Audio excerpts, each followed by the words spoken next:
កឧត្តមខៀវកញ្ញារិទ្ធអតីតរដ្ឋមន្ត្រីក្រសួងព័ត៌មានបង្ហាញរូបថតរៀបមង្គលការកាលពីឆ្នាំ1985ដែលការនោះសម្ដេចតេជោនិងសម្ដេចគិតព្រឹទ្ធបណ្ឌិតអញ្ជើញចូលរួមអាពាហ៍ពិពាហ៍របស់ឯកឧត្តមផ្ទាល់ភ្នំពេញឯកឧត្តមខៀវកញ្ញារិទ្ធអតីតរដ្ឋមន្ត្រីក្រសួងព័ត៌មាននិងជាសមាជិករដ្ឋសភាកាលពីថ្ងៃទី3ខែមីនាឆ្នាំ2025នេះបានបង្ហាញរូបថតរៀបមង្គលការកាលពីឆ្នាំ1985ដែលការនោះសម្ដេចតេជោនិងសម្ដេចគិតព្រឹទ្ធបណ្ឌិតអញ្ជើញចូលរួមអាពាហ៍ពិពាហ៍របស់ឯកឧត្តមផ្ទាល់ឯកឧត្តមបានសរសេរថាថ្ងៃមុននិយាយពីពេលរៀបការសម្ដេចគិតបណ្ឌិតជាអ្នកដឹកដៃខ្ញុំ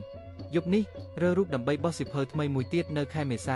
2025នេះក៏បានឃើញរូបមួយចំនួនដែលទាំងសម្ដេចតេជោនិងសម្ដេចគិតព្រឹទ្ធបណ្ឌិតមករួមអាពាហ៍ពិពាហ៍ខ្ញុំនៅថ្ងៃទី6មេសា1985ហើយនេះជាលើកទី1ក្រោយ7មករា1979ដែលលោកទាំងពីរមកចូលរួមអាពាហ៍ពិពាហ៍បែបប្រពៃណីនេះហើយនេះមិនមែនជារឿងចៃដន្យទេឯកឧត្តមបានរំលឹកថានៅមុនពេលរៀបការថ្នាក់ដឹកនាំជាន់ខ្ពស់ទាំងអស់មិនអនុញ្ញាតឲ្យរៀបការទេដោយឪពុកក្មេកខ្ញុំទេពធូចេញពីយោធាលន់នល់ស័ក្តិ5ពេទ្យទាហាននិងមានអ្នកជំរុញឲ្យមាននារីអ្នកអវ៉ាផងសម័យនោះមន្ត្រីជាន់ខ្ពស់ដូចជារូបខ្ញុំនៅពេលរៀបការត្រូវមានការយល់ព្រមពីថ្នាក់ដឹកនាំជាន់ខ្ពស់បាក់មានតែសម្ដេចមួយគត់ដែលថាឲ្យខ្ញុំរៀបការទៅដើម្បីបង្ការមានការបំផ្លាញពិធីការនេះទើបសម្ដេចគិតព្រឹទ្ធបណ្ឌិតមកដឹកដៃខ្ញុំហើយសម្ដេចតេជោបានផ្អាកការប្រជុំគណៈរដ្ឋមន្ត្រីសម័យនោះដើម្បីមកចូលរួមនេះជាគុណធម៌ដែរ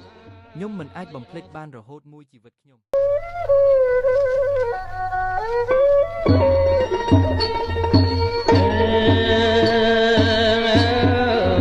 អណាបាយខុនអចងដៃអណាបាយខុនអចងដៃអំបង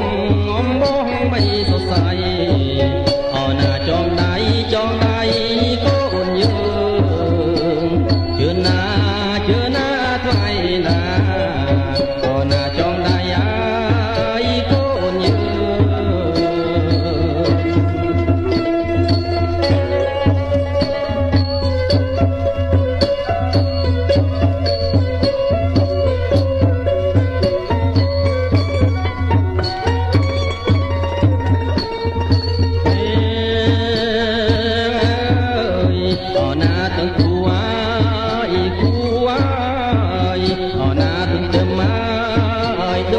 ដូចភ្លុក